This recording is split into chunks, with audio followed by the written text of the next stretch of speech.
Vídeo de hoje do canal do Nicola cheio de notícias exclusivas. Vou falar, por exemplo, sobre Rafael Cabral, que já rescindiu seu contrato na Inglaterra, está vindo para o Brasil para assinar com o Cruzeiro. Tem ainda novidades sobre a contraproposta feita pelo Internacional ao Atlético Mineiro por Edenilson. Você vai saber o que o Inter quer para que o negócio saia. Bora falar ainda sobre o São Paulo e a busca por um atacante de lado de campo. Quais nomes já podem ser descartados? Para completar, quem vai ser o atacante do Palmeiras no Mundial de Clubes? Elkson foi oferecido. Tem ainda a repercussão de uma notícia que saiu na Espanha que dá conta de que Diego Costa já fechou com o Corinthians. Por último, mas não menos importante, tudo sobre a finalização do acordo entre Botafogo e SAF. Você vai ficar sabendo de várias outras coisas super importantes a partir de agora, como por exemplo a oferta de um clube saudita por Michael que balançou o Flamengo. Enfim, nem pense em sair daí, tenho certeza que você vai ficar super bem informado com esse vídeo. Antes, deixa eu só me apresentar, sou Jorge Nicola, jornalista esportivo, e criei esse canal no YouTube para deixar todos vocês super bem informados sobre as coisas do futebol. Para não perder nenhuma notícia de mercado de transferências, bastidores, finanças e salários, é só apertar esse botãozinho vermelho de inscreva-se, combinado? Não esquece também de deixar like e de se inscrever no nosso canal de cortes. Vou deixar o link do canal de cortes na descrição. Bora começar esse vídeo com um recado especial para você que bem na hora do jogo ficou sem saldo para fazer aposta. Na Aposta Ganha, site de apostas esportivas, esse problema é resolvido na hora. É que você pode fazer o depósito via Pix. Fez o depósito, o dinheiro caiu, você já faz a aposta no mesmo minuto. Importante, isso vale também para o momento em que você ganha. Ganhou uma baita aposta, quer fazer o saque, você faz o saque via Pix e o dinheiro cai no mesmo instante na sua conta. Para conhecer essas e outras vantagens do Aposta Ganha é bem simples, vou deixar um link no comentário fixo. Você vai fazer o cadastro e automaticamente, assim que fizer o cadastro, ainda vai ter direito a uma aposta grátis. Mas Nicola, já tenho o cadastro na Aposta Ganha, não vou ganhar essa aposta grátis? Vai também. É só você entrar no site, procurar pelo chat e mandar a seguinte mensagem: Nicola Grátis.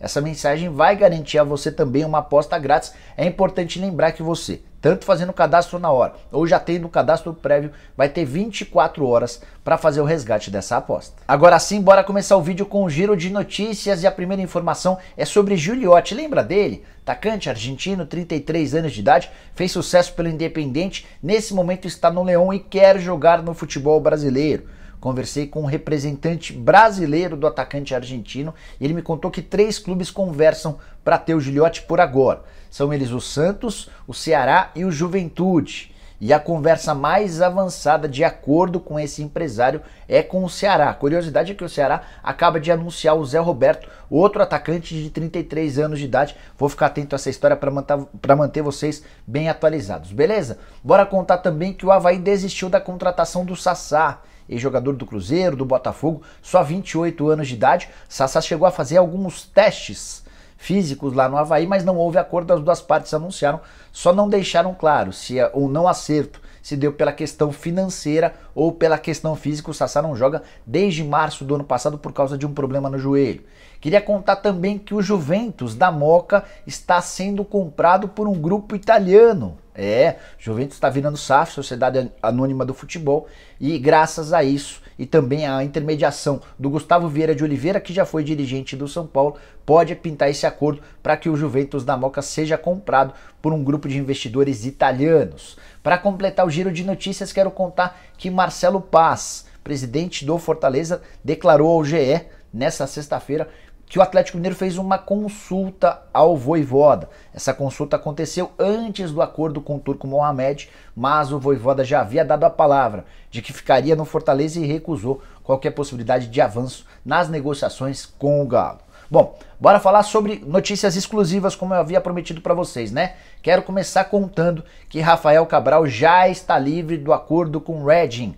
Uma fonte importante ligada a esse negócio me assegurou que o Rafael rescindiu nessa sexta-feira com o clube inglês. Ele não vinha atuando como titular, era reserva, só estava jogando os jogos da Copa, da Taça da Inglaterra. O acordo entre o Reading e o Rafael Cabral terminava na metade do ano e houve a rescisão do contrato. Rafael embarca nesse domingo rumo ao Brasil, mais especificamente rumo a Belo Horizonte, para passar por exames médicos e assinar o contrato. Rafael, que vai ser a grande contratação do Ronaldo, goleiro de muita qualidade, enorme talento e bastante futuro. Sobre o tempo de contrato, Ainda não é possível cravar, tá? A pessoa que me contou todos os detalhes da viagem do Rafael e do acerto, essa pessoa disse que ainda não dá para cravar o tempo de contrato. O que eu posso te assegurar é que entre o goleiro e o Cruzeiro já está tudo absolutamente amarrado. Salário, tempo de contrato, luvas, ele será goleiro do Cruzeiro a partir provavelmente de segunda-feira. Embarca no domingo, deve chegar na segunda-feira, passa por exames médicos e é anunciado em seguida. Excelente reforço para a Raposa. Bora falar agora sobre o Botafogo, que de forma oficial vendeu a SAF. A SAF, a Sociedade Anônima do Futebol, teve 90% de suas ações vendidas a John Textor. Na quinta-feira, você vai lembrar, já havia tido uma vitória bacana no Conselho Deliberativo, na aprovação dessa transferência. Nessa sexta-feira foi a vez de os sócios aprovarem. 97,5% dos sócios aprovaram, disseram sim para a transferência de 90% das ações para o americano. Foram 722 votos a favor, 11 votos contrários e 7 abstenções. Agora o John Textor tem 5 dias para fazer o depósito de 50 milhões de reais que chegarão para o Botafogo para resolver uma série de problemas internos, como pagamentos de salários atrasados a funcionários, a jogadores, enfim, para arrumar a casa. Depois, em 2 meses, o John Textor precisa depositar mais 100 milhões de reais. Essa grana será utilizada para a melhoria do time, de olho no Campeonato Brasileiro. O investimento total será de 400 milhões de reais. O John Textor também assume a responsabilidade de uma dívida próxima a 1 bilhão de reais. Só para completar sobre o Botafogo e esse movimento da SAF. O CEO Jorge Braga, que havia chegado no ano passado e ajudado nesse processo de venda do clube, anunciou seu desligamento do clube. Ele tratou como um fim do ciclo, afinal de contas, com a chegada do John Textor, a partir de agora é o americano quem vai dar as cartas. Já o presidente Durcésio Melo pediu um pouquinho de calma ao torcedor. Ele disse o seguinte: não é para a torcida achar que no dia seguinte vai estar montando um timaço, mas vai acontecer ao longo dessa trajetória. Vamos voltar a ter um time competitivo sim, mas não é amanhã. E por último, ainda sobre o Botafogo, é legal contar que o Rafael Carioca, volante do Tigres, que já foi especulado em vários clubes brasileiros, tem uma proposta do Botafogo. Muito bom jogador, ele pensa em voltar ao Brasil porque ainda tem o sonho de disputar a Copa do Mundo. Quero falar agora a respeito da pedida do Internacional por Edenilson. Tenho contado para vocês que entre Edenilson e Atlético Mineiro está tudo certo. Resta que o Inter se acerte com o Atlético. O Inter andava reticente, andava dizendo que não aceitaria o valor da multa rescisória de 3 milhões de dólares e de fato não aceitou. Pois bem, uma pessoa muito próxima a todo esse movimento me assegurou que a resposta do Inter ao Atlético para que o acordo pelo Edenilson saia é a seguinte: o Inter quer o Guga, lateral direito em definitivo, além do Savarino por empréstimo de uma temporada. Mas não para por aí. O Inter também exige que o Atlético Mineiro, ao acertar com o Edenilson, assuma toda a dívida que o clube tem para com o volante.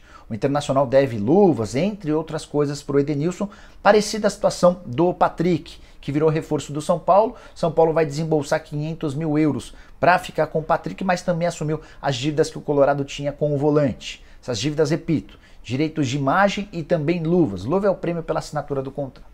O Atlético Mineiro considerou a pedida muito alta, especialmente porque foi o Rodrigo Caetano, quando dirigente do Internacional, que estabeleceu de forma verbal um acordo para a saída do Edenilson por 3 milhões de dólares. O Galo entende que Guga, mais Savarino, mais assumir essa dívida, passariam bastante desses 3 milhões de dólares. Então, nesse exato momento, não existe acordo entre as partes.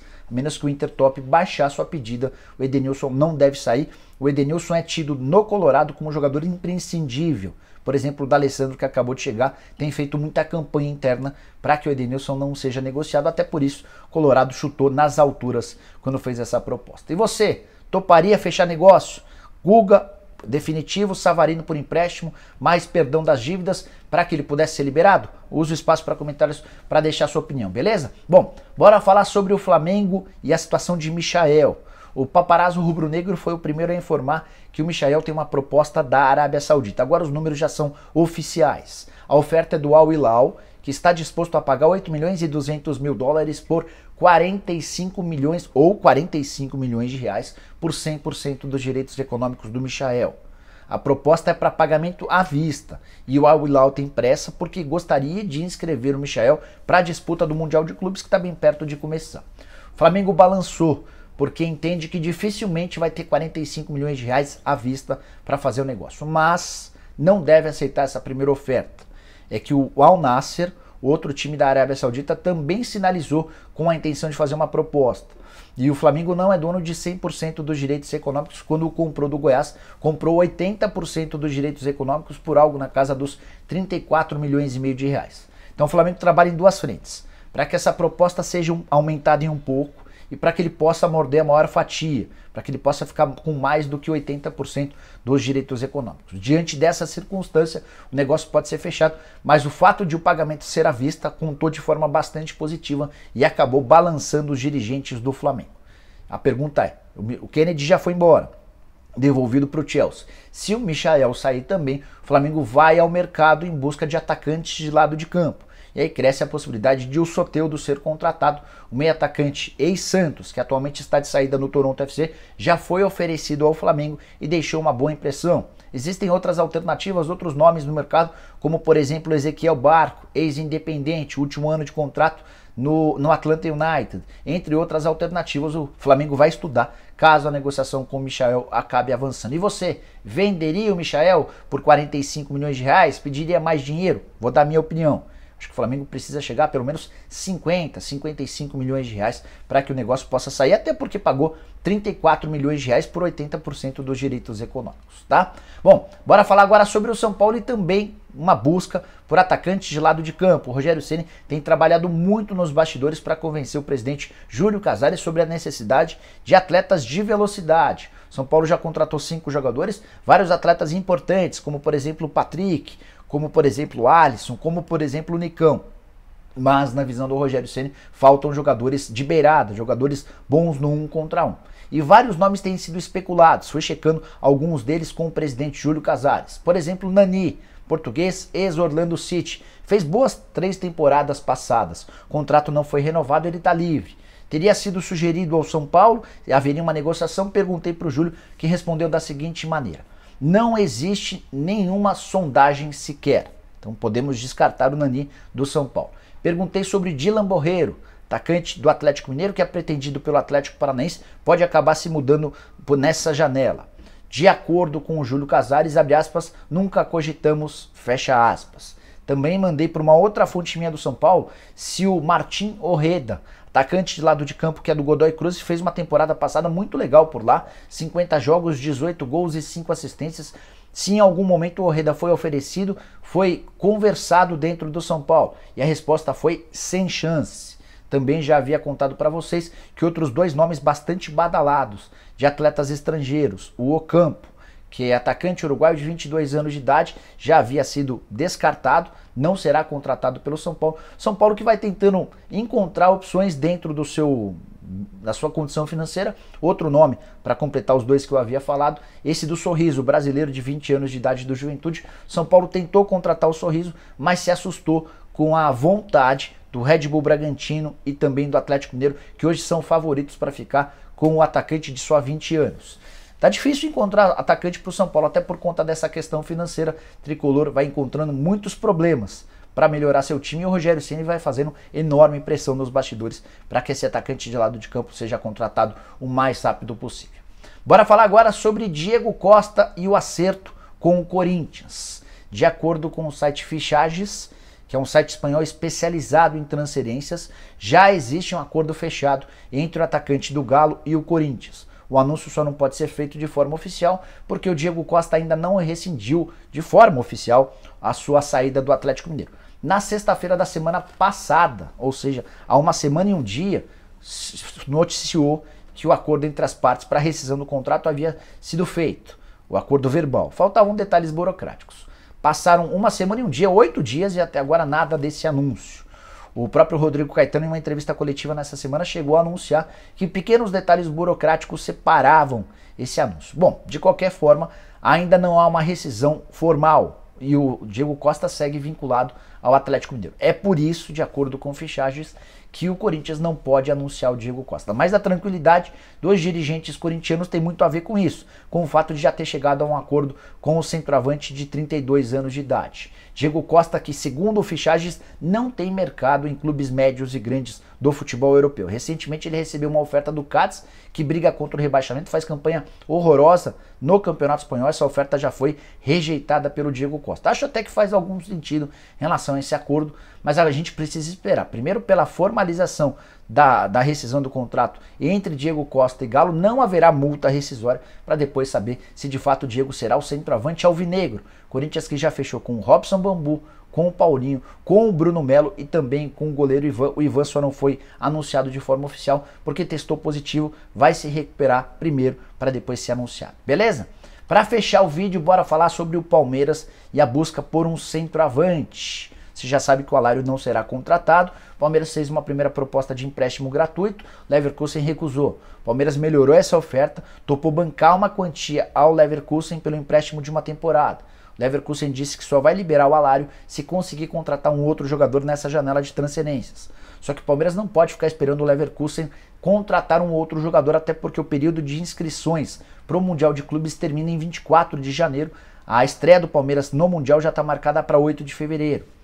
Existe até dentro do Palmeiras a perspectiva, a possibilidade de esse período de inscrições ser adiado por conta da Covid, essa coisa toda, mas o Palmeiras não pode trabalhar com outra data. O Palmeiras, nesse momento, precisa trabalhar com essa data de 24 de janeiro. Sem o Alário, o Palmeiras voltou a estaca zero. Já havia tentado 7 jogadores diferentes. Estou com a lista aqui para não perder nenhum nome. Pedro, atacante do Flamengo, o Flamengo nem quis abrir negociações. Tati Castelhanos. O Palmeiras chegou a fazer uma oferta de 8 milhões de dólares, subiu para 12 milhões de dólares. O New York City só aceita fazer negócio por 20 milhões de dólares. Yuri Alberto, pertence ao Internacional. Palmeiras sondou algo na casa dos 10 milhões de euros e ouviu que o Inter só topa vender por 20 milhões de euros. Agustin Álvares, joia do Peñarol. O Peñarol já deixou bem claro que só faz negócio por 20 milhões de dólares. Caio Jorge, que pertence à Juventus. O Palmeiras tentou sondar por um empréstimo. A ideia da Juve é emprestar o Caio Jorge para algum clube na própria Europa. Alário, contei a história para vocês. Teve também o João Pedro, centroavante que faz sucesso no Cagliari, mas o Palmeiras precisaria fazer um investimento de algo na casa dos 15 milhões de euros por um atleta de 29 anos de idade. O Palmeiras considerou o valor muito alto.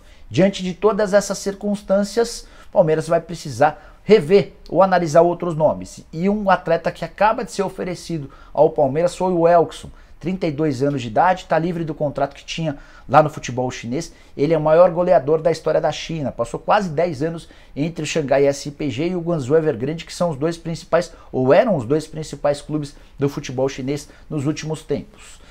Na última temporada jogou só 13 partidas, com 11 gols marcados e mais 3 assistências. Posso te assegurar que o Palmeiras não vê o Elkson como a primeira das soluções, mas diante da atual circunstância, de uma realidade extremamente complexa e do risco de o Palmeiras ir para o Mundial só com Rafael Navarro e com Daverson, o Palmeiras pode até mudar os seus conceitos. Repito, o Elkson não faz parte dos planos do Palmeiras, mas o Verdão vai precisar agora fazer uma nova reavaliação do mercado para ver o que sobrou e quais as opções que o Palmeiras vai ter para disputar o Mundial. A pressão do torcedor em cima da Leila Pereira e do Anderson Barros é enorme. Para que os dois contratem jogador, existe a preocupação de que o Palmeiras vá de novo para o Mundial e volte no 4º lugar e mais uma vez sem marcar gols. E você, quem você contrataria para o Palmeiras? Use o espaço para comentários para deixar sua opinião. Já queria agradecer desde já pela paciência, pela atenção. Não esquece de deixar like, de se inscrever no canal, de se inscrever também no nosso canal de cortes. Fechado? A gente se vê um pouco mais tarde, assim que surgirem mais notícias. Abraço, tchau!